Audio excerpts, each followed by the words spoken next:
Hello everyone, स्वागत है आप। और आज के पॉडकास्ट में हम बात करने वाले हैं हम सब की फेवरेट डेस्टिनेशन, इंडिया को इंटरनेशनल पहचान दिलाने वाली एक डेस्टिनेशन के बारे में। इंडिया का सबसे बड़ा टूरिज्म हॉटस्पॉट, मैं बात कर रहा हूँ गोवा की। तो आज गोवा का रियल एस्टेट जैसे हिंदुस्तान के अलग अलग शहरों का रियल एस्टेट पीक पे है, वैसे ही गोवा के रियल एस्टेट में भी बहुत अच्छा बूम देखने को मिला है। गोवा में हम बात करें तो सप्लाई बहुत लिमिटेड है और डिमांड बहुत ज्यादा है। तो उसके बारे में हम बात करेंगे आज अनुराग सक्सेना सर के साथ। सर को आपने पहले भी देखा होगा, मल्टीपल पॉडकास्ट हम सर के साथ कर चुके हैं। तो सर के बारे में फिर से एक बार बता देता हूँ। सर डायरेक्टर हैं इन्वेस्टर्स क्लिनिक के गुड़गांव ब्रांच के। सर पिछले 15-16 साल से रियल एस्टेट इंडस्ट्री में है। तो सर से आज हम बात करने वाले हैं कि गोवा में इतना ज्यादा बूम क्यों देखने को मिला। आज हर कोई गोवा में प्लॉट, फ्लैट, विलास, स्टूडियो, अपार्टमेंट खरीदना चाहता है और हमारे पास आज क्या क्या ऑप्शन है। तो सर सबसे पहले हम स्टार्ट करते हैं। मेरा सबसे पहला सवाल ये है आपसे कि वाई गोवा, गोवा में आज इतनी डिमांड क्यों है? देखिए, गोवा बताने से पहले मैं ये बताना चाहूँगा कि आज अगर हम इंडिया की बात करें, इंडियंस की बात करें, तो इन्वेस्टमेंट पॉइंट ऑफ व्यू से हमें ये देखना चाहिए कि हमें पैसा कहाँ पे इन्वेस्ट करना चाहिए और किस जगह पे इन्वेस्ट करना चाहिए। तो गोवा एक ऐसी डेस्टिनेशन है जहाँ पे हम सबको पैसा इन्वेस्ट इसलिए करना चाहिए कि गोवा आज इंडिया में ऑलरेडी एक इंडिपेंडेंट स्टेट के रूप में है, बट आने वाले कुछ सालों में ये लोकेशन इंडिया को ग्लोबल मैप पे लेके आने वाली है। बिकॉज जो गवर्नमेंट के जो नए इनिशिएटिव, स्पेशली गोवा में, हम सब जानते हैं छोटी स्टेट होने के बावजूद एक एयरपोर्ट था, आज दूसरा एयरपोर्ट बन चुका है नॉर्थ गोवा में, महाराष्ट्र गोवा के बॉर्डर पे। वहाँ पे इतने जबरदस्त गवर्नमेंट के बिजनेस प्लान्स हैं, इंफ्रास्ट्रक्चर डेवलपमेंट के प्लान्स हैं कि गोवा का जो नॉर्थ गोवा का रीजन है, मोपा का जो महाराष्ट्र मोपा रीजन है, यहाँ पे 30 लाख से 40 लाख की एम्प्लॉयमेंट अपॉर्चुनिटी आने वाले 5 से 7 साल में देखने वाली है। तो जब 5 से 7 साल में 30 लाख 40 लाख लोग यहाँ पे मोपा एयरपोर्ट रीजन में, महाराष्ट्र मोपा रीजन में, गोवा मोपा रीजन में काम करने आएंगे, तो रियल एस्टेट का जो पैसा हर साल जो आज 20 से 25% ग्रो कर रहा है, ये और ज्यादा ग्रो करे। तो यही वजह है कि हम सबको Goa as a destination outside the world invest करना चाहिए। एंड नंबर 2, अगर हम फ्यूचर में अपना सेकंड होम देख रहे हैं और हम बीचेस में जाना चाहते हैं, तो Goa is known as beaches capital in India. तो सेकंड होम वाले जो कस्टमर्स हैं, जो इन्वेस्टर्स हैं, उनके लिए भी एक बहुत बढ़िया फ्यूचर में एक सेकंड होम के रूप में डेस्टिनेशन निकल के आती है। तो इसीलिए हम रिकमेंड करते हैं अपने क्लाइंट्स को कि गोवा एज ए डेस्टिनेशन आप इन्वेस्टमेंट पोर्टफोलियो में जरूर रखें। तो सर जैसे गोवा में आज के डेट में हम देखते हैं कि वहाँ पे इन्वेस्टमेंट कई तरीके के, विलास भी है जो बहुत ज्यादा कॉस्टली है एज कम्पेयर हम करें दिल्ली एनसीआर से। तो स्टूडियो अपार्टमेंट्स में भी है, वहाँ पे इन्वेस्टमेंट है। बट एक चीज जो मैंने देखी कि गोवा और उसके सराउंडिंग के जो रीजन्स हैं, वहाँ पे प्लॉट्स बहुत लिमिटेड है, लैंड बहुत लिमिटेड है और डिमांड बहुत ज्यादा है। तो वहाँ पे अगर हम प्लॉट में इन्वेस्टमेंट करना चाहें तो वो हमारे लिए बेटर ऑप्शन है। स्टूडियोज बेटर है। अगर हम स्टूडियो और प्लॉट में कंपेयर करें तो why we should choose plot over any other investment, क्योंकि वहाँ वैसे भी मैं देख रहा हूँ डिमांड बहुत ज्यादा है। गोवा में लैंड पार्सल पूरे गोवा का शायद 10% है जो अभी अवेलेबल है, बाकी 90% फॉरेस्ट जोन है। स्पेशली सिंधु दुर्ग का एरिया लगता है जो मोपा के पास नॉर्थ गोवा में, उधर भी लैंडस्केप तो सेम ही है, बस स्टेट चेंज होता है। अगर हम टेराकोल रिवर क्रॉस करके जाते हैं तो पता नहीं चलता कि कब स्टेट चेंज किया, हमें लैंडस्केप तो वही देखने को मिलता है। तो उस पूरे रीजन में आज के डेट में देख रहा हूँ मल्टीपल डेवलपर्स प्लॉट्स लेके आ रहे हैं। तो आज किसी को प्लॉट वहाँ पे क्यों लेना चाहिए, स्पेशली नॉर्थ गोवा में? देखिए, सबसे पहले मैं यहाँ बताना चाहूंगा कि हम इंडियंस को प्लॉट में पैसा इन्वेस्ट क्यों करना चाहिए। बिल्कुल, लैंड एक ऐसा एसेट है जिसको मैं और आप चाहें भी तो ग्रो नहीं कर सकते। राइट। और जैसे जैसे पॉपुलेशन बढ़ती जा रही है, लैंड की सप्लाई कम होती जा रही है, पूरे इंडिया में लैंड की स्केर्सिटी होती जा रही है। आज अगर मैं गुड़गांव की बात करूं तो गुड़गांव में प्लॉटेड डेवलपमेंट अब खत्म होती जा रही है। तो अब लोगों को प्लॉट चाहिए तो उनको या तो सोना जाना पड़ता है, वहां पे भी अब खत्म होने वाली है, या भिवाड़ी रेवाड़ी साइड जाना पड़ता है, या मानेसर साइड में जाना पड़ता है। तो प्लॉट एक ऐसा एसेट है जिसने भी कभी इन्वेस्ट करा, उसने आज तक कभी भी ये नहीं सोचा, ये नहीं बोला मेरे को कि मैंने प्लॉट में पैसा लगाया, मेरा पैसा ने मुझे डीग्रो करा है। तो प्लॉट एक ऐसी इन्वेस्टमेंट है जिसने जब भी पैसा लगाया है, अगर वो इन्वेस्टेड रहा, तो प्लॉट एक ऐसा एसेट है जिसने हमेशा से रिटर्न दिए हैं। प्लॉट को अगर मैं कंपेयर करूं बाकी इन्वेस्टमेंट क्लास से, जहां एक तरफ हम लोग गोल्ड में पैसा लगाते हैं, बैंक एफडी में पैसा लगाते हैं, जहां हम म्यूचुअल फंड में लगाते हैं पैसा, या हम अगर लगाते हैं स्टॉक में पैसा लगाते हैं, तो बड़ी इंटरेस्टिंग चीज है। आज अगर आप 2 करोड़ का गोल्ड बाय करना चाहते हैं तो कोई भी बैंक आपको गोल्ड बाय करने का लोन नहीं देगा। बिल्कुल। आज अगर आप 2 करोड़ का स्टॉक खरीदना चाहते हैं, कोई बैंक आपको लोन नहीं देगा। बिल्कुल। आज अगर आप म्यूचुअल फंड खरीदना चाहते हैं, कोई बैंक आपको लोन नहीं देगा।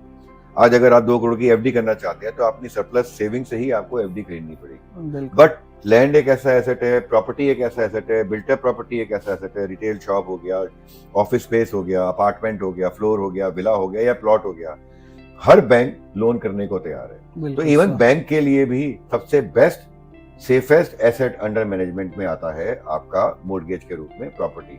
तो रियल एस्टेट एक ऐसा एसेट है। नंबर 2, इसमें प्लॉट के साथ आती है मल्टीपल फ्लेक्सिबिलिटीज, जो इसको बना देता है आइसिंग ऑन द केक। आज आपने एक रेप्यूटेड डेवलपर की गेटेड टाउनशिप के अंदर अगर प्लॉट बाय कर लिया, बिल्डर ही मैनेज कर रहा है प्लॉट को, कोई जरूरी नहीं है, कोई कंपल्सन नहीं है कि आप प्लॉट के ऊपर कंस्ट्रक्शन करें।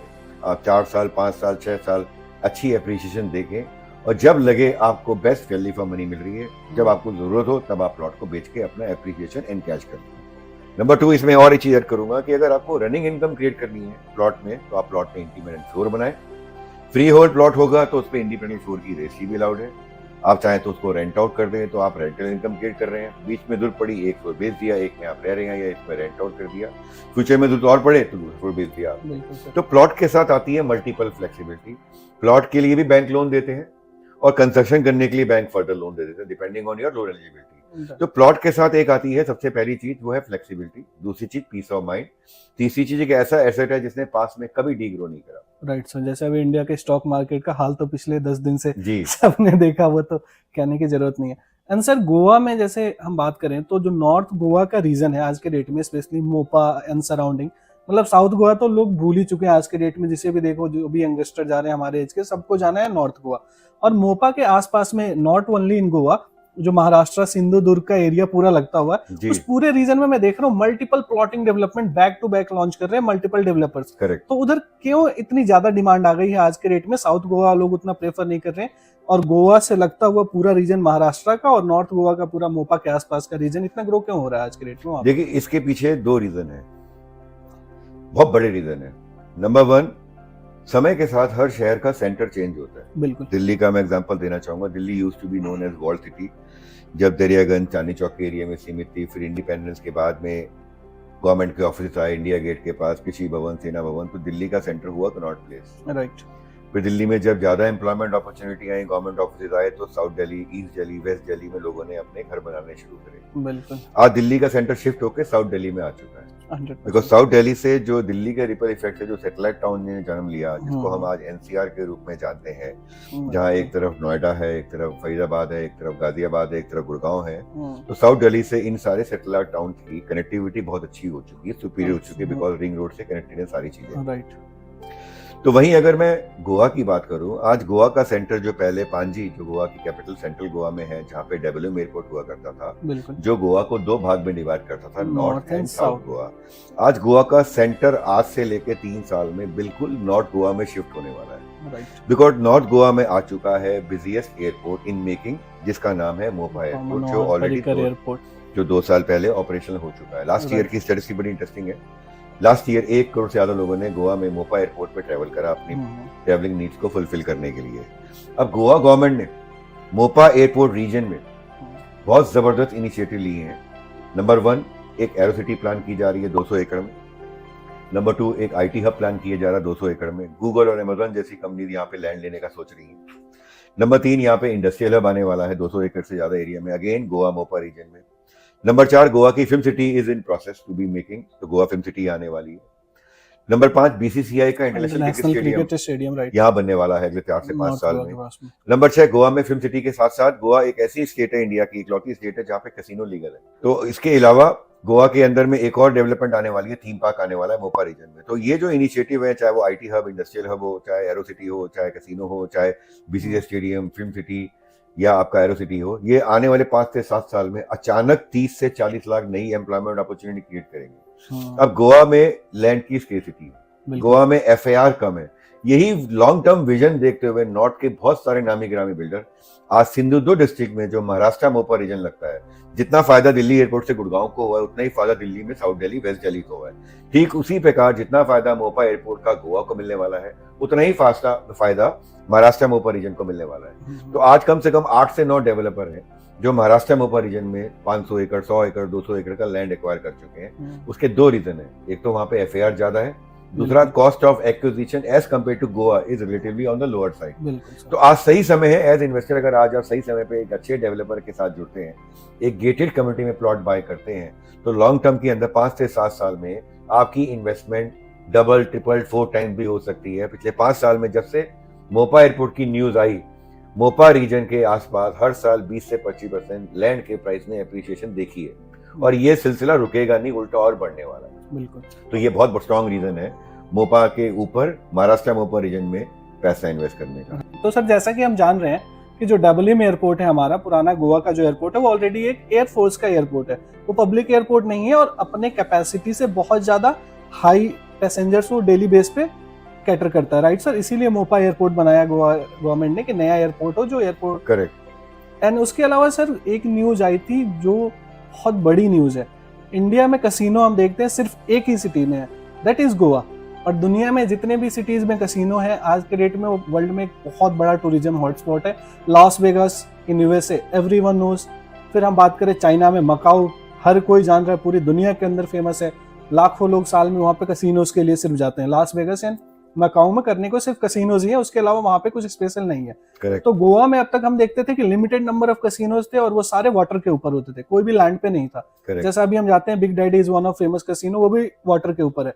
But I have heard the news कि ये जो कसिनो है अब लैंड पे आ रहा है, प्रॉपर डेडिकेटेड कसिनो जोन बन रहा है मोपा एयरपोर्ट के आसपास महाराष्ट्र और गोवा के रीजन को मिला के। क्या सही न्यूज है सर? बिल्कुल करेक्ट न्यूज है। 240 एकड़ से ज्यादा area Goa government already earmark कर चुकी है गोवा मोपा रीजन में, जहाँ पे कसिनो पहली बार लैंड पे होने वाला है, और इसकी मुहिम ऑलरेडी छिड़ चुकी है। Delta corporation, one of the biggest company इन गोवा, यहाँ पे ऑलरेडी 90 एकड़ का लैंड एक्वायर कर चुकी है। यहाँ पे ये लोग क्या क्या चीज लेके आने वाले हैं, एक 5 star hotel already construction work शुरू कर दिया है, उसी 5 स्टार होटल में कसिनो आएगा। इसके अलावा इसी 90 एकड़ में ये लोग एक कन्वेंशन सेंटर बना रहे हैं जहाँ पे corporate event, exhibition, get together हुआ करेंगी। इसके अलावा इसी 90 एकड़ के अंदर ये एक शॉपिंग मॉल बना रहे हैं। मोपा एयरपोर्ट से कनेक्टेड ये लोकेशन है। 250 एकड़ के आसपास का लैंड पार्सल है, जिसमें 90 एकड़ में डेल्टा कॉर्पोरेशन, जिसका कसिनो का ब्रांड डेंटिल वर्ल्ड फेमस ब्रांड है, डेल्टिन कसिनो की यहाँ पे कंस्ट्रक्शन का कार्यक्रम ऑलरेडी शुरू हो चुका है। 2028 तक ये पूरा 90 एकड़ का कैंपस फुली फंक्शनल होने वाला है। यहाँ पे भी कम से कम अगर आप देखेंगे तो गोवा के अंदर आज 10 में से 5 टूरिस्ट सिर्फ कैसीनो की रिक्वायरमेंट को फुलफिल करने जाते हैं। और मोपा के पास अगर होगा एक इकोसिस्टम है 90 एकड़ का, यहीं पे होटल है, वहीं स्टे कर रहे हैं, वहीं पे कैसीनो है, वहीं पे शॉपिंग करनी है, मॉल है, वहीं पे कन्वेंशन सेंटर है जहाँ कॉर्पोरेट इवेंट होते हैं, एंड सारे के सारे जो भी लीडिंग बीचेस हैं गोवा के 15 मिनट से आधे घंटे की कनेक्टिविटी के डिस्टेंस पे। शायद उसके रिपल इफेक्ट की वजह से सर गोवा में भी डेवलपमेंट आएगी और महाराष्ट्र में भी आएगा, क्योंकि बोथ साइड बहुत ज्यादा फर्क नहीं है, 5-10 किलोमीटर का गैप आता है। बिल्कुल। And sir I have heard a news as well कि वहाँ पे Goa government is planning for IT city as well. वहाँ पे बहुत बड़ी न्यूज है ये, दो बिजनेस भी आ रहे हैं। बहुत बड़ी न्यूज है ये। मोपा रीजन के पास 2 बड़े आईटी पार्क जिनका एरिया मोर देन 200 एकड़ में स्प्रेड है, वहाँ पे गवर्नमेंट ऑलरेडी प्लान कर चुकी है आईटी हब। बहुत बड़े कॉर्पोरेट्स यहाँ पे ऑलरेडी प्लान कर रहे हैं अपना campus. Google and Amazon are in advance stages, and बहुत जल्द ये न्यूज भी पब्लिक होने वाली है कि they would surely have their campus operational. They are also planning to invest in Goa and taking offices where they would start their Goa campus. तो IT की जितनी भी मेजर कंपनीज है, बिकॉज गोवा के अंदर अगर हम बात करें, मोपा के पास हम सब जानते हैं एक बहुत ही लाइवली सिटी है। बिल्कुल। वहाँ पे रात को भी लोग जगते हैं, दिन में भी लोग जगते हैं, डिपेंडिंग ऑन टूरिज्म। के अलावा वहाँ पे फार्मास्यूटिकल इंडस्ट्री बहुत अच्छा मशरूम कर रही है, एग्रीकल्चर इंडस्ट्री, कैश्यूज की इंडस्ट्री बहुत अच्छा मशरूम कर रही है, फिशिंग इंडस्ट्री बहुत अच्छा मशरूम कर रही है गोवा के अंदर, जो इकोनॉमी को ड्राइव कर रही है। तो अब मोपा रीजन जो है, इसका ripple effect Maharashtra Mopa region में भी होने वाला है एंड गोवा मोपा रीजन में भी होने वाला है। And casino will create another feather on the cap of Goa government की जो ये बहुत बड़ा इनिशिएटिव लिया है। तो this is going to help boost the economy and the tourism faster in Goa. तो सर एक चीज भी है गोवा में आज के डेट में, अगर मैं खुद देखूं तो अगर लैंड परचेज करना चाहता है कोई बिल्डर भी, तो due to the Portuguese law which is ongoing, अभी तक चल रहा है गोवा के अंदर, बहुत ज्यादा डिफिकल्ट होता है कोई भी लैंड एक्वायर करना, और वहाँ पे एफआईआर भी कम मिलता है, आप जो बता रहे थे। बट महाराष्ट्र में शायद ये चीज नहीं है, महाराष्ट्र में इजी होता है डेवलपर के लिए, तो कॉस्ट भी कम पड़ता है, बट बीच से डिस्टेंस आपका वही 15-20 मिनट का रह जाता है। तो मुझे भी लगता है कि गोवा में अगर कोई नहीं ले सकता, वहाँ पे लैंड कॉस्ट ऑलरेडी हाई है, तो Maharashtra region will be best. Absolutely. यहाँ पे मैं थोड़े से स्टैटिस्टिक्स देना चाहूंगा। गोवा में आज की तारीख में लैंड के ऊपर अगर आप प्लॉट बाय करते हैं, गवर्नमेंट से अप्रूवल लेते हैं, तो सबसे पहली चीज है कि बाय करना, लैंड की लिटिगेशन, लैंड का टाइटल बहुत ही रेयर केस में क्लीन निकलता है। बिल्कुल। तो पहली चीज गोवा में लैंड एक्वायर करना आपने आप में एक बहुत बड़ी जंग है। इसके बाद अगर आपने लीगली एक प्लॉट लेके रजिस्टर करा लिया, उसके बाद गोवा में जो फ्लोर एरिया रेशियो, जिसको हम एफआईआर बोलते हैं, बहुत कम है, 0.6 से लेके 0.8 का है। इसका मतलब क्या हुआ, टिपिकली अगर आपने 100 गज का प्लॉट लिया और अगर मैं ऑन एन एवरेज 0.7 का एफआईआर से कंस्ट्रक्शन करता हूं, तो मैं 100 गज के प्लॉट पे सिर्फ 630 स्क्वायर फीट की कंस्ट्रक्शन कर सकता हूं। और गोवा के अंदर किसी ढंग की लोकेशन में अच्छे डेवलपर का अगर मैं प्लॉट बाय करता हूं, तो कम से कम 60,000 रुपए गज से लेके 80,000 रुपए गज का रेट हो चुका है। तो 60 लाख रुपए के ऊपर अगर मैं इन्वेस्ट करके 630 स्क्वायर फीट बनाता हूँ, तो मेरी जो एफएसआई कॉस्ट है 9,000 से 10,000 रुपए फुट के बीच में आती है। इसके ऊपर मुझे कंस्ट्रक्शन कॉस्ट लगानी है, तो उसके बाद जो मैं आरओआई एक्सपेक्ट कर रहा हूँ वो आएगी, पर इतनी ज्यादा फिनोमिनल नहीं आएगी जितनी महाराष्ट्र में मिलेगी। बिकॉज महाराष्ट्र मोपा रीजन में भी आपको एक एडवांटेज एक्स्ट्रा मिलता है कि वहां पे एफआईआर ज्यादा है। यहाँ पे 1 से लेके 1.25 का एफआईआर है डिपेंडिंग ऑन द लोकेशन। तो यहाँ पे 100 गज का प्लॉट आपको 35 लाख का भी मिल जाता है, 30 लाख का भी मिल जाता है, 25 लाख का भी मिल जाता है। बट फर्क क्या है, जितना नजदीक जाएंगे नेशनल हाईवे की उतना प्लॉट का रेट महंगा है। इसी पे मैं आ रहा था सर कि मुंबई से शायद उस एरिया की कनेक्टिविटी भी बढ़ रही है, कोई नेशनल हाईवे बन रहा है उधर। जी हाँ, पनवेल से एक नेशनल हाईवे 66 स्टार्ट हुआ है। अच्छा। जो महाराष्ट्र होता हुआ, गोवा होता हुआ, कर्नाटका होता हुआ कन्याकुमारी को कनेक्ट करेगा। जिससे हाँ, नेशनल हाईवे 66 जिसने connectivity travel time from Mumbai to Goa 6 घंटे से रिड्यूस कर दिया है। अब महाराष्ट्र मोपा रीजन सिंधुदुर्ग डिस्ट्रिक्ट के अंदर में जितने भी 11-12 डेवलपर जो नॉर्थ के और वेस्ट के पहुंचे हैं, जो वहां पे प्लॉटिंग कर रहे हैं, गेटेड कम्युनिटी कर रहे हैं, उसमें कुछ प्लॉट नेशनल हाईवे पे हैं। नेचुरल सी बात है, नेशनल हाईवे से कनेक्टिविटी होगी तो रेट ज्यादा होगा। बहुत सारे डेवलपर के प्लॉट है जो नेशनल हाईवे से 15 मिनट 20 मिनट अंदर है। तो नेशनल हाईवे का एग्जांपल मैं यहाँ देना चाहूंगा, दिल्ली का एग्जांपल से रिलेट करूंगा। मैं दिल्ली के अंदर जितने भी पॉश कॉलोनी है, GK1, GK2, south X1, south X2, new friends colony, Sundarnagar, defence colony, Maharani Bagh, Punjabi Bagh, यहाँ के प्लॉट के rate as compare to other interior part of Delhi relatively 2 time 3 times है। तो नेशनल हाईवे पे गवर्नमेंट सारा इंफ्रास्ट्रक्चर में भी बूस्ट करती है, सारे कॉलेजेस, हॉस्पिटल, मार्केट, मॉल सब नेशनल हाईवे के लेफ्ट राइट आते हैं। तो महाराष्ट्र मोपा रीजन में सिंधुदुर्ग डिस्ट्रिक्ट के अंदर अगर आपकी प्लॉट की लोकेशन जितना नेशनल हाईवे के नजदीक है, फ्यूचर में एप्रिसिएशन भी उतना ही आएगा। और एफआईआर की अगर मैंने बात की, यहाँ पे 1 से लेके 1.5 से 1.25 का एफआईआर है, तो 100 गज का प्लॉट अगर आपको यहाँ 35 लाख का कॉस्ट करता है, और अगर मैं 1.25 की भी एफआईआर लेके चलता हूँ, तो लगभग 1200 स्क्वायर फीट की आप कंस्ट्रक्शन कर सकते हैं। तो यहाँ पे एफएसआई कॉस्ट आती है लगभग 3,000 से 3,500 रुपए फुट की। तो इसका मतलब क्या हुआ, गोवा में एफएसआई आती है आपकी 9,000 से 10,000 रुपए, यहाँ एफएसआई कॉस्ट आपकी 1/3 है, और गोवा के एफआईआर से डबल आप एरिया बना सकते हैं। इसका मतलब गोवा में अगर आप 100 गज पे 1 फ्लोर बना सकते हैं, यहाँ 100 गज पे 2 फ्लोर बना सकते हैं। नंबर 2, यहाँ पे प्लॉट फ्री होल्ड है, तो फ्यूचर में आप चाहें तो इंडिपेंडेंट फ्लोर को लीज आउट कर सकते हैं, इंडिपेंडेंट फ्लोर को सेल आउट भी कर सकते हैं। तो ये बहुत बड़ा एग्जांपल है, बहुत बड़ा एडवांटेज है कि महाराष्ट्र मोपा रीजन, जो कि मोपा रीजन से कनेक्टेड है, अगर उस बेल्ट में आप प्लॉट बाय करते हैं, बड़ा ही थोड़ा महंगा मिले, बट आपको लॉन्ग टर्म में फायदा वहीं मिलेगा। सर एक और चीज मैंने अभी नोटिस की कुछ टाइम पहले जब हम गोवा में थे, कि सी स्पोर्ट्स का बहुत ज्यादा क्रेज इंडिया में बढ़ रहा है। धीरे धीरे बहुत ज्यादा लोग अभी स्कूबा डाइविंग की तरफ जा रहे हैं, स्पोर्ट्स वाटर स्पोर्ट्स एक्टिविटीज पसंद कर रहे हैं। और मैंने ये भी सुना, इवन देखा भी, कि वहाँ पे जो लोकल लोग हैं वो लेके जाते हैं, स्पेशली सिंधुदुर्ग के रीजन में। उधर scuba diving one of the best होती है, एंड वाटर स्पोर्ट्स भी उधर बहुत ज्यादा पॉपुलर है एज कम्पेयर टू गोवा से हम बात करें तो। आप एक बीच भी कोई बता रहे थे कि उस बीच पे सबसे अच्छी स्कूबा डाइविंग होती है, सर प्लीज बताएं, हमारे ऑडियंस भी जो भी टूरिस्ट आज गोवा जाता है, उसको स्कूबा डाइविंग पसंद है, तो पूरे गोवा से ट्रेवल करके महाराष्ट्र डिस्ट्रिक्ट में जाता है, महाराष्ट्र डिस्ट्रिक्ट की सिंधुदुर्ग डिस्ट्रिक्ट में, बिल्कुल, जो कि मेन गोवा की बाउंड्री से हार्डली 20 से 30 मिनट के डिस्टेंस पे है। इस बीच का नाम है छिरोडा बीच, जिसको कॉमनली हम लोग पैराडाइज बीच भी बोलते हैं, या पैराडाइज बीच बोलते हैं। यहाँ पे स्कूबा डाइविंग फेमस है, यहाँ के वाटर स्पोर्ट बहुत फेमस है। जैसे हम नॉर्थ के अंदर अगर ऋषिकेश जाते हैं रिवर राफ्टिंग के लिए, ठीक उसी प्रकार गोवा का टूरिस्ट और महाराष्ट्र का टूरिस्ट को अगर ढंग की स्कूबा डाइविंग करनी हो या वाटर स्पोर्ट्स का एंजॉयमेंट लेनी हो, तो वो पैराडाइज बीच पे ही आता है। और पैराडाइज बीच गोवा के बॉर्डर से हार्डली 20 से 30 मिनट के डिस्टेंस पे सिंधुदुर्ग डिस्ट्रिक्ट में महाराष्ट्र में आता है। हमारी ना बहुत से ऑडियंस देख के ऐसा सोच रही होगी कि सिर्फ और सिर्फ हम सिंधुदुर्ग एरिया को ही प्रमोट कर रहे हैं, बट हमारा पूरा पॉडकास्ट करने का यही मकसद था कि गोवा में आज के डेट में हर कोई इन्वेस्ट करना चाहता है, बट वी ऑल नो कि गोवा में लैंड बहुत लिमिटेड है, तो वहाँ पे कॉस्ट बहुत ज़्यादा है। आज किसी का बजट है कि भाई मेरे पास 40, 30, 50 लाख रुपए पड़े और मुझे इन्वेस्ट करना है गोवा के अंदर प्लॉट में, तो वो तो मिलना पॉसिबल नहीं है सर। मिनिमम 60-70 लाख से वहाँ पे स्टार्ट होता है। Correct. अभी एक डेवलपर भी देखे हम, हाउस ऑफ अभिनंदन लोधा, उनका भी प्लॉटिंग डेवलपमेंट बिचौली वाला 80 लाख रुपीज के आसपास से स्टार्ट होता है। Correct.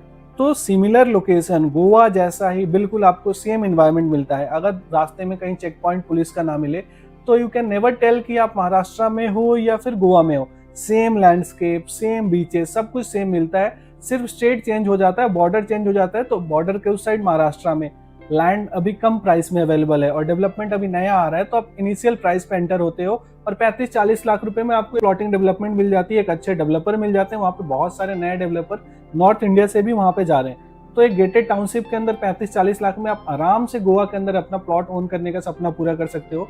कहने के लिए आप रहे महाराष्ट्र में रहे हो, लेकिन आपको बीच पे आना हो तो 15-20 मिनट में आप आराम से बीचेस पे आ सकते हो गोवा के। बाकी हमारे पास गोवा में भी ऑप्शन है सर, अगर हम बात करें तो। हाँ, गोवा के अंदर में अगर प्लॉट की बात करें तो 100 गज 150 गज का प्लॉट आपका 90 लाख से 1.25 करोड़ की रेंज में आता है। राइट। गोवा के अंदर भी हम लोग मल्टीपल डेवलपर्स की बिल्ट प्रॉपर्टी भी सेल कर रहे हैं, जहाँ पे 2 बेडरूम अपार्टमेंट 60 लाख की रेंज में आ जाता है, 3 बेडरूम अपार्टमेंट 1 करोड़ से 1.25 करोड़ की रेंज में आ जाता है। बट ये लोकेशन आएगी आपकी सेंट्रल गोवा, जो कि गल्फ ऑफ गोवा के आसपास है, डबल एम एयरपोर्ट के पास है। देन हमारे पास गोवा के अंदर में विला के ऑप्शन भी अवेलेबल है। 4.25 करोड़ से विला की रेंज शुरू जाती है हमारे पास, it goes up to 200 crore depending on the developer, depending on the location. तो मल्टीपल ऑप्शन है इन्वेस्टमेंट के। कुछ सेल्फ यूज वाले विला के ऑप्शन भी हमारे पास अवेलेबल है, और अगर आप चाहते हैं जिंदगी भर रेंटल इनकम मिले तो ऑपरेटर ड्रिवन विलास के ऑप्शन भी हमारे पास अवेलेबल है। 4-5 करोड़ की इन्वेस्टमेंट में आपको अच्छे ऑप्शन विलास के मिल जाते हैं। तो अकॉर्डिंगली इसकी इन्वेस्टमेंट की अगर आरओआई की बात करूं तो गोवा के अंदर 20% के आसपास की आरओआई आपकी लॉन्ग टर्म में ऑन ईयर बेसिस विला के अंदर भी आ जाती है, बट पेमेंट ज्यादा करनी पड़ेगी। बिल्कुल सर। एंड स्टूडियो अपार्टमेंट्स भी है, बट वहाँ भी पेमेंट्स वो भी महंगे महंगे हैं। Studio apartment minimum 50 lakh 60 lakh की रेंज से शुरू हो जाता है, और बीचेस के पास चाहिए तो 1.5 करोड़, 40-50 के नीचे तो कुछ भी नहीं। करेक्ट। तो चॉइस ऑफ इन्वेस्टर है, किसी को स्टूडियो पसंद है, किसी को 1 BHK 2 BHK, किसी को विला पसंद है। तो एज अ कंपनी हमारे पास पूरा प्लेटर है, गोवा का भी पूरा प्लेटर है, सिंधुदुर्ग डिस्ट्रिक्ट में, महाराष्ट्र का भी। बट एक चीज बड़ी इंपॉर्टेंट है जो हम सारे क्लाइंट को बोलते हैं कि अगर गोवा का सेंटर नॉर्थ गोवा में जा रहा है और नॉर्थ गोवा में गोवा महाराष्ट्र बॉर्डर पे जा रहा है, तो मोपा एयरपोर्ट से आप 20 किलोमीटर ऊपर, 20 किलोमीटर नीचे, 20 किलोमीटर लेफ्ट राइट का अगर आप सर्कल बना लें तो महाराष्ट्र को उतना ही फायदा मिलने वाला है उस एयरपोर्ट का जितना गोवा को मिलने वाला है। तो चाहे आप गोवा में इन्वेस्ट करें चाहे महाराष्ट्र में इन्वेस्ट करें, एडवांटेज आपको दोनों में मिलेगा।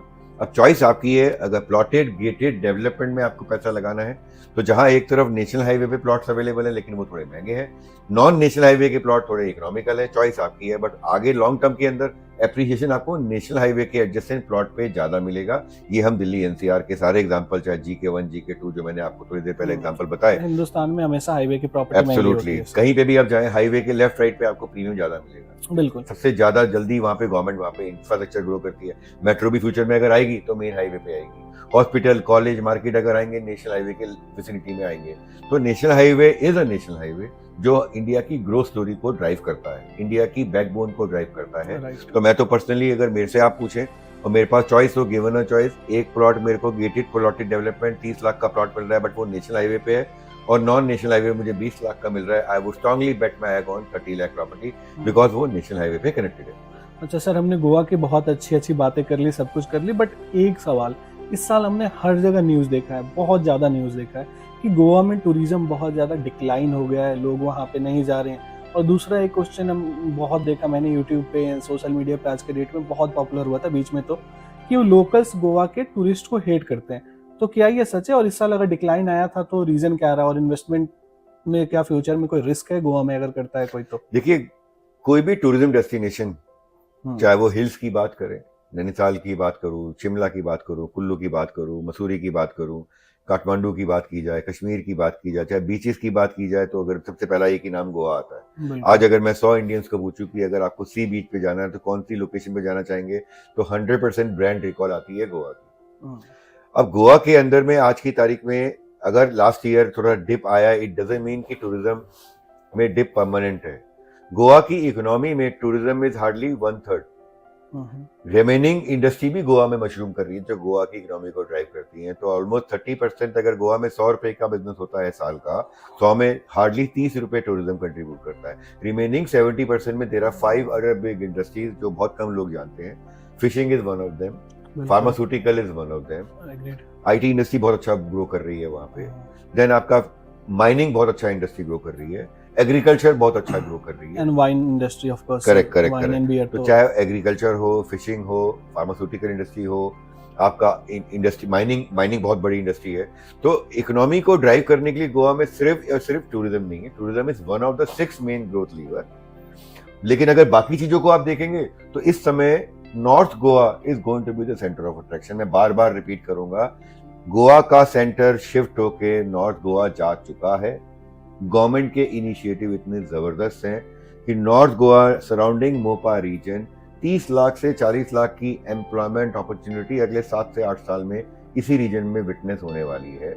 तो आज अगर इन्वेस्टर वहां पे पैसा इन्वेस्ट करता है, पहले रेट में पैसा इन्वेस्ट करता है, तो लॉन्ग टर्म कैपिटल एप्रिसिएशन मिलेगा ही मिलेगा। सर ऐसे ही एक मेरे को सवाल दिमाग में अचानक से याद आ गया। एक अंकल बहुत फेमस है यूट्यूब पे, आपने भी कभी ना कभी उनकी वीडियो देखी होगी, वो ज्ञान देते रहते हैं हर टॉपिक पे और लाखों में उनके फॉलोअर्स हैं, वो हमेशा नेगेटिविटी फैलाते हैं गोवा के बारे में। उनका ये कहना था कि गोवा में अब एयरबीएनबी का कॉन्सेप्ट नहीं चल रहा है, वहाँ पे लोग एयरबीएनबी रेंट पे नहीं ले रहे हैं, घर रेंट पे नहीं चढ़ रहे हैं, ऑलरेडी बहुत ज़्यादा ओवर सप्लाई हो चुकी है। ये सच? गोवा के अंदर सिर्फ एयरबीएन जैसी there are 50 major players. 50 major players अब क्या कर रहे हैं कि एयरबीएनबी ने अपनी डोमिनेंस रखी, बट एयरबीएनबी के साथ और भी बहुत सारे प्लेयर्स आज गोवा में एक्टिव हो चुके हैं। और आज एक कोई भी टूरिस्ट आज अगर आप जाता है गोवा मेक माई ट्रिप पे जाता है, तो होम स्टेज के भी बहुत कॉमन चीजें हो गई हैं गोवा के अंदर। लोग अपने होम्स के अंदर भी 1 रूम 2 रूम को पब्लिक को देने के लिए लगाते हैं। जिसको इकोनॉमिकल स्टे चाहिए वो होम स्टे प्रेफर करता है। प्राइवेट विला प्रॉपर्टी में बहुत सारे लोग जाते हैं। आज प्राइवेट विला प्रॉपर्टी के अंदर में इतना जबरदस्त बिजनेस है कि अगर अब 100 रुपए का बिजनेस आज गोवा में होता है, लीजिंग बिजनेस होता है, अगर रेंटिंग बिजनेस होता है, तो उसमें विला में बहुत ज्यादा लोग जाते हैं। और पीक टाइम पे एक विला का एक नाइट का स्टे का लोग 1-1 लाख रुपए तक देते हैं। ऑफ कोर्स सर, हम बरसात में गए थे जब 5 दिन गोवा में बारिश रुकी नहीं थी, बावजूद उसके हमने जो विला रेंट किया था दैट वाज अराउंड 44,000 पर नाइट। करेक्ट, वो जब वो आप बात कर रहे हैं ऑफ सीजन की, जब बारिश हो रही थी, पीक टाइम में 1 लाख से 1.5 लाख नहीं दिखा जाता है। अब यहाँ पे रोल प्ले होता है कि आप इन्वेस्टमेंट कहाँ कर रहे हैं। क्या आप थर्ड पार्टी पे अपनी इन्वेस्टमेंट पे डिपेंडेंट होना चाहते हैं, या you want a 5 star brand जो आपकी प्रॉपर्टी को ऑपरेट कर रहा है, मैनेज कर रहा है, लीजिंग कर रहा है। तो अगर आप मेरे से पूछे तो मैं थर्ड पार्टी पे डिपेंडेंट अपनी प्रॉपर्टी को नहीं रखना चाहूंगा। I would bet on my safe hands in terms of value for money. मैं भली थोड़ी महंगी प्रॉपर्टी में पैसा इन्वेस्ट करूं, बट मैं ऑपरेटर वाली प्रॉपर्टी में इन्वेस्ट करना ज्यादा प्रेफर करूंगा, जहां पे मुझे पता है कि उस प्रॉपर्टी के लिए थर्ड पार्टी वेंडर्स पे डिपेंडेंसी नहीं होगी। तो I would strongly go with a 5 star operator driven property. And sir, irrespective कि हम बहुत सारे बिल्डर्स के साथ काम करते हैं गोवा में, मल्टीपल डेवलपर्स के प्रोजेक्ट हमारे पास हैं, बट एक डेवलपर के बारे में मैं इस वीडियो में बात करना चाहूंगा, दैट इज 32nd। जी, गुड़गांव के लोगों के लिए 32nd एवेन्यू किसी को बताने की जरूरत नहीं है कि 32nd एवेन्यू आज के डेट में पूरे इवन दिल्ली एनसीआर में कहाँ पे है, what kind of commercial it is, क्या वहाँ पे स्पेशलिटी है, किस तरह के जेंट्री है, कैसे लोग आते हैं और डेवलपर कैसा है, एवरीवन नोस, एक जाना माना नाम है। बट 32nd के बारे में अभी हमने देखा कि अचानक से वो आए मार्केट में एंड दे आर शोइंग कि they have a big portfolio in Goa, starting from 25 lakh rupees to 200 crore तक के विला। लोगों को पता नहीं है, but 32nd is one of the largest land owner in Goa. 600 एकड़ के आसपास लैंड उन्होंने आज के डेट में बांधी है, कहते हैं वो कि हमने 2004 से बांधना चालू किया था। तो right now they have 600 acres of land, वो भी टॉप डेस्टिनेशंस पे। तो उनका ही कुछ प्लॉटिंग डेवलपमेंट भी आ रहा है सर, उसके बारे में भी बात करेंगे। बट हम 32nd का इतना बड़ा पोर्टफोलियो गोवा में अचानक से आया कैसे मार्केट में? जी, इस कंपनी की शुरुआत 1990 में हुई थी। मिस्टर शर्मा जिन्होंने इस कंपनी की शुरुआत की, तो अर्ली 90s में नेशनल हाईवे जब पूरी तरह से ऑपरेशन नहीं था, मतलब उस तरह का ब्रॉड रोड नहीं थी, वहां पे एक डेस्टिनेशन के रूप में ये एक डेस्टिनेशन लेके आए और इस डेस्टिनेशन का नाम रखा 32nd माइलस्टोन। दिल्ली एनसीआर का पहला डिस्कोथेक जिसका नाम फायरबॉल है यहीं पे होता था। Agreed sir. दिल्ली एनसीआर का पहला go karting organise go karting racing यहीं हुआ करती थी। एग्रीड। 30 साल की लेगेसी है, 24 lakh square feet area retail एफएनबी का अवार्ड विनिंग ये डिलीवर कर चुके हैं। आज सेक्टर 15 मेन नेशनल हाईवे पे जहां एक तरफ गूगल का कैंपस है, वहीं पे इनका बहुत बड़ा कैंपस है। जब आप इनके कैंपस में स्टेप इन करते हैं, आपको लगता नहीं है कि आप इंडिया में, आपको लगता है ये पेरिस की फील देता है जो इसका आर्किटेक्चर है। इस पूरे कैंपस को उन्होंने 4 जोन में डिवाइड कर रखा है। पहला जोन हो गया आपका एफएनबी, यहाँ पे 2 एकड़ के अप्रोक्सीमेट एरिया में लगभग 1,80,000 के इन्होंने more than 30 restaurant, bar and lounges and cafes को एक ही कैंपस के अंदर लेके गए हैं। अगर किसी को यूरोपियन खाना खाना है तो there is a restaurant by the name Pasties. किसी को अगर इंडियन खाना खाना है, pure vegetarian, then there is a restaurant by the name Bhavan. किसी को अगर मुगलई खाना खाना है तो there is a Indian restaurant by the name Mala Akbari, किसी को अगर कॉन्टिनेंटल खाना खाना है तो there is a Monk, there is a greener room. तो there are more then 30 brands which are operating out of this campus in terms of F&B। तो ये एक जोन हो गया। दूसरा इनका जोन है गैलरीज, जहाँ पे आए दिन इंटरनेशनल डिजाइनर्स की, डोमेस्टिक डिजाइनर्स की एग्जीबिशन हुआ करती है। Then they have a designer outlets, जहाँ पे वो डिजाइनर अपनी गारमेंट्स को मार्केट करते हैं, अपनी सेल्स लगाते हैं वहाँ पे। Then they have an exhibition zone. तो ये 30 साल की लेगेसी है। अब second generation mister Dhruv Sharma जो इस कंपनी को नेक्स्ट लेवल पे लेके जा रहे हैं, he is from London in terms of education background. तो ये वहां देख के आए थे, यूनिक कंसेप्ट लेके आए। तो 2004 से इस ग्रुप ने क्या करा, गोवा के अंदर लैंड एक्वायर करना शुरू करा। आज गोवा के prime beaches like Vagator they have a huge land bank, bang on the beach. Baga beach पे they have a land bank, Chapora में they have a land bank, Chorao में they have a land bank, Arambol beach में they have a land bank, Anjuna beach they have a land bank, Candolim में they have a land bank. Maharashtra Mopa region के अंदर they have 5 to 6 land parcel, जहां पे they have land bank for residential development. Overall 2004 से अब तक इन्होंने सिर्फ लैंड एक्वायर करा, कहीं पे ही प्रोडक्ट लॉन्च नहीं करा। अब नाउ दे आर रेडी। अगले 2 साल में 12,000 करोड़ के नए लॉन्चेस ये लोग गोवा में और महाराष्ट्र मोपा रीजन में प्लान कर रहे हैं। द बिगेस्ट यूएसपी इनका गोवा का फुटप्रिंट इनको पूरे इंडिया में नेक्स्ट लेवल पे लेके जाने वाला है। Because they have signed Bill Bensley, right? Absolutely. The world most famous hotelier, Correct. Hotel architect. 200 से ज्यादा होटल्स तो उन्होंने बनाए हैं। किसी को भी जानना हो बिल बेंसले के बारे में, यू कैन गूगल इट, आपको खुद पता चल जाएगा what kind of architect Bill Bensley is. अगर मैं बात करूं तो right now Bill Bensley is world's number 1 hotel architect. He has designed more than 200 plus hotels in 70 plus countries. तो वैसे आर्किटेक्ट को ऑन बोर्ड किया 32nd ने for their Goa portfolio, right sir? यहाँ पे बिल बेंसले का मैं थोड़ा सा और एम्फसाइज करना चाहूंगा। इंडिया में 2 प्रोजेक्ट इन्होंने डिलीवर करे हैं। मुकेश अंबानी जी, जो अंबानी जो जियो के ओनर, रिलायंस के ओनर है, इनका मुंबई का जो घर है अंतालिया, बिल बेंसले ने डिजाइन किया है। इंडिया का सबसे महंगा होटल उदयपुर में ओबरॉय जो मैनेज करता है, उदय विलास, वो बिल बेंसले ने design Uday Vilas is also. तो bill Bensley is the one जो कि पूरे वर्ल्ड में जाना जाता है। ये बहुत ही यूनिक है, इनका कोई डिजाइन कॉमन नहीं होता, अनलाइक अदर डिजाइन आर्किटेक्ट जो एक थीम रखते हैं, अलग अलग प्रोजेक्ट के अंदर उसका फ्लेवर दे देते हैं, बट इनका हर डिजाइन यूनिक है। इनकी प्रॉपर्टी में स्टे करने के लिए लोग बिडिंग करते हैं। इस तरह का ये आर्किटेक्ट है। इसको 30 सेकंड के पोर्टफोलियो में आना अपने आप में बहुत बड़ी ध्रुव शर्मा जी की मैं बोलूंगा उपलब्धि है। इनका पोर्टफोलियो कुछ इस तरह से स्प्रेड है गोवा के अंदर में। अभी इन्होंने बागा वाला प्रोजेक्ट लॉन्च करा है। ये एक ऐसा प्रोजेक्ट है जहां पे इन्वेस्टर के लिए 25 लाख रुपए, 50 लाख रुपए के मल्टीपल में इन्वेस्टमेंट का पोर्टफोलियो मिलता है। जैसा कैंपस 30 सेकंड का गुड़गांव में है, उसका रिप्लिका ये लोग बागा में लेके आ रहे हैं और यहाँ पे ये प्रॉपर्टी को एक नया रूप देके सेल कर रहे हैं। 5 साल का गारंटीड बायबैक।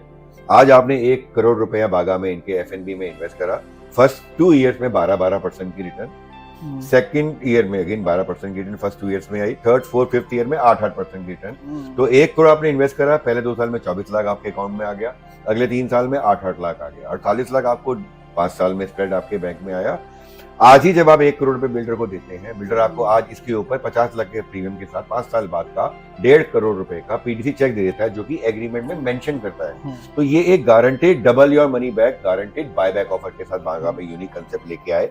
क्योंकि ये जो बागा का जो लैंड है, ये गोवा टूरिज्म ओन करती है और 32nd ग्रुप ने गोवा टूरिज्म से 32 साल की परपेचुअल लीज पे ले लिया है, जिसमें आधे में ये लोग पार्किंग बनाएंगे बागा बीच पर, आधे में ये लोग F&B कैंपस बना रहे हैं, साथ में 2 बड़े इवेंट जोन बना रहे हैं। तो गोवा में कोई भी गाड़ी का नया लॉन्च होगा, कोई भी मोबाइल का नया लॉन्च करना है, तो इसी डेस्टिनेशन में आएगा।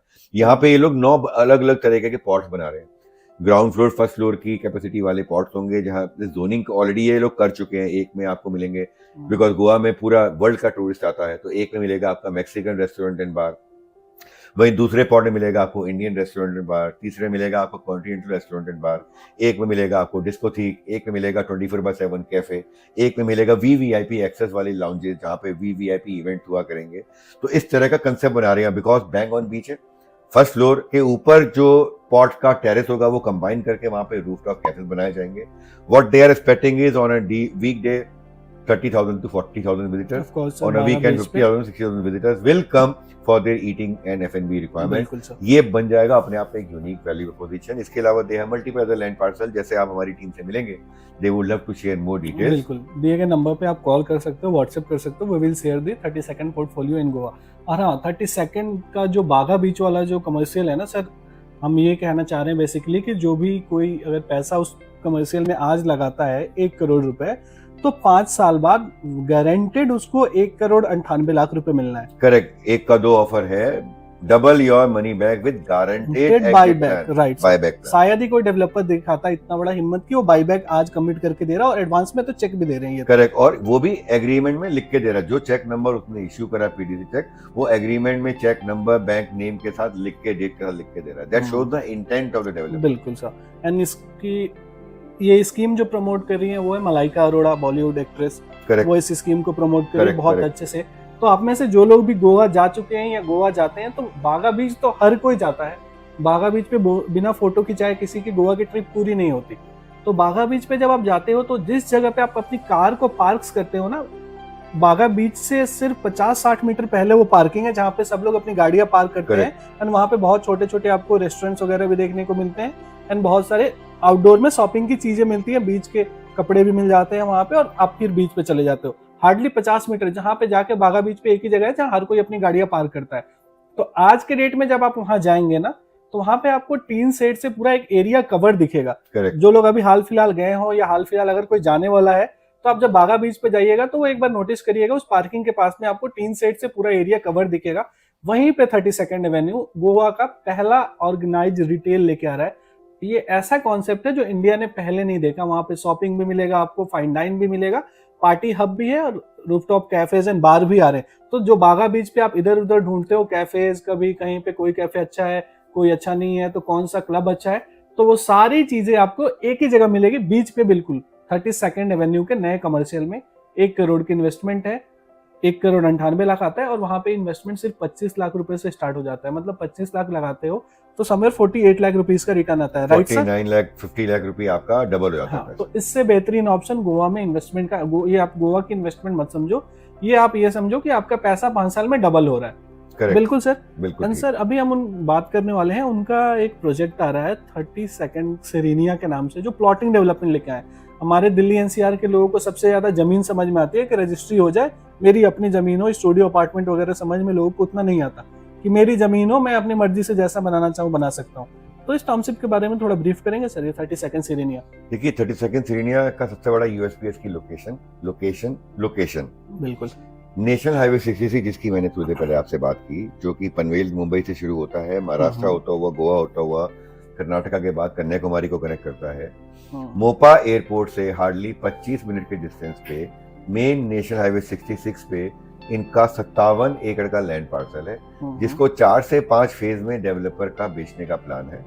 सबसे पहले फेज में इन्होंने 17 एकड़ के 2 ब्लॉक का एनए ऑलरेडी करा लिया है, जो टर्मिनोलॉजी यूज होती है अप्रूव प्लॉट की। यानी कि अगर आपका महाराष्ट्र में एनए प्लॉट है तो उसकी रजिस्ट्री इमीडिएटली पॉसिबल है। यहाँ पे ये लोग पहले फेज में 100 गज, 150 गज, 200 गज के प्लॉट लॉन्च कर चुके हैं। 35,000 रुपए गज का रेट है, यानी कि 100 गज का प्लॉट 35 लाख का कॉस्ट करता है, 200 गज का प्लॉट 70 लाख का कॉस्ट करता है। एफआईआर की बात करें तो 1 से लेके 1.5 का एफआईआर है यहाँ पे, विद परचेजेबल 0.2 का एफआईआर। तो टिपिकली 100 गज के प्लॉट पे आप लगभग 1150 साढ़े 1100 स्क्वायर फीट की आप कंस्ट्रक्शन कर सकते हैं, स्प्रेड अक्रॉस 2 फ्लोर्स। डेवलपर आपको दे रहा है gated community living. Second phase में डेवलपर 5 एकड़ का एक 5 स्टार रिजॉर्ट बनाएगा। अच्छा, तो जब रिजॉर्ट आएगा तो प्लॉट के प्राइस वैसे ही बढ़ जाएंगे सर? करेक्ट। और यहाँ पे डेवलपर लेके आएगा 5 स्टार ऑपरेटर लाइक ओबेरॉय जैसा ब्रांड को लेके आएगा। इस रिजॉर्ट के आसपास के जो प्लॉट होंगे सेकंड फेज में डेवलपर विद विला बेचने वाला है, और इन विला को as a hotel 5 star operator use करेगा। तो आप इमेजिन करें, आप एक ऐसी विसिटी में रह रहे हैं जिसके अंदर ही आपका 5 स्टार होटल एंड रिजॉर्ट है। यूनिकनेस क्या है ये रिजॉर्ट की, इसको 5 स्टार होटल ऑपरेट करेगा। फिर फेज 3 में जो रेजिडेंशियल प्लॉट आएंगे वो 300 गज से 500 गज के बड़े साइज के प्लॉट आएंगे। फेज 4 में अगेन 300 से 400-500 गज के प्लॉट लेके आने वाला है। तो आज हमारे कस्टमर के पास अपॉर्चुनिटी है पहले रेट में एंटर करने का, और इस प्लॉट के अंदर में आप कंस्ट्रक्शन के लिए कोई कंपल्शन नहीं है। आप चाहे प्लॉट का ही रखें, फ्यूचर में आपको अच्छा एप्रिशिएशन मिले आप बेच के एग्जिट कर लें, नहीं तो आप 2 फ्लोर बनाए और उसके बाद उसको रेंट आउट कर दे। तो रेंटल इनकम आप अपनी फ्यूचर वेल्थ क्रिएशन के रूप में आप बना सकते हैं। कल को सेकंड होम के लिए आप अपॉर्चुनिटी देख रहे हैं तो आज से लेके आपके गोल्डन एज जब तक स्टार्ट नहीं होते तब तक रेंटल एंजॉय करें, बाद में रेंटल खत्म करके अपनी ही प्रॉपर्टी में आप रहना शुरू कर दें। कॉन्सियर्ज सर्विस से लेके, बटलर ऑन कॉल से लेके, शेफो ड्रिवन कार से लेके, you name any super luxury amenity, B it gym, swimming pool, fitness zone से लेके आपका गोल्फ सिमुलेटर से लेके, रॉक क्लाइंबिंग से लेके, you name it and they would have it in this vicinity. Even इनके क्लब हाउस की rendering भी मैंने देखी, वो भी बहुत ज्यादा प्यारी है सर। एंड एक और चीज मैंने सुना, वो रेरा भी अप्लाई कर रहे हैं, they are coming with RERA, जहां गोवा में देख रहे हैं मैक्सिमम डेवलपर्स के पास रेरा नहीं है, वो एनए पे ही बेच रहे हैं, but they are coming with RERA as well. Correct, कि पूरी 57 की टाउनशिप को क्योंकि 5 स्टार होटल लेके आने वाले हैं, और 5 स्टार होटल जो भी ऑपरेटर आता है वो रेरा वाले प्रोजेक्ट के अंदर ही हाथ लगाता है, वो नॉन रेरा में नहीं लगाता है। यही वजह है इन्होंने फेज 1 के जो प्लॉट जो एनए हैं, जिनमें आज भी आप प्लॉट के रजिस्ट्री करा सकते हैं, बट डाउन पेमेंट की जगह इन्होंने 1 साल का टाइम दिया है कस्टमर को पेमेंट करने का। 50% पेमेंट आपसे हम मांगते हैं विद इन 45 डेज। नेक्स्ट 25% 9 महीने या एप्लीकेशन ऑफ ओसी जब बिल्डर अप्लाई करेगा तब बिल्डर आपसे डिमांड करेगा, और आखिरी 50% 1 साल या possession whichever is later builder demand करेगा। ये दो डिमांड आपकी अगले 9 से 12 महीने में आएंगी। उससे पहले ये प्लॉट का रेरा आ चुका होगा और इस पे लोन भी अवेलेबल होगा आखिरी की 2 डिमांड। तो it is the safest investment. एक चीज जानना चाहूंगा कि 32nd एवेन्यू में अगर कोई प्लॉट खरीदता है हमारा 32nd सिरीनिया में, तो आप कह रहे हैं कि वहां पे एक रिजॉर्ट भी आने वाला है, Correct. जो एक 5 स्टार होटल मैनेज करेगा। तो कल को कोई अगर अपने प्लॉट पे एक विला कंस्ट्रक्ट करता है और वो भी चाहे कि उस रिजॉर्ट के साथ मर्ज करके अपना विला रेंट पे करना चाहे, तो is it possible? Yes, possible है। बिल्डर ऑप्शन देगा, आप उसके पूल के अंदर अपने विला को दे सकते हैं। पीक टाइम में तो डेफिनेटली आपका पूरा का पूरा विला जो आप बनाएंगे 100% ऑक्यूपेंसी रेट पे रहेगा, बिकॉज एक 5 स्टार ऑपरेटर, तो इट इज पॉसिबल।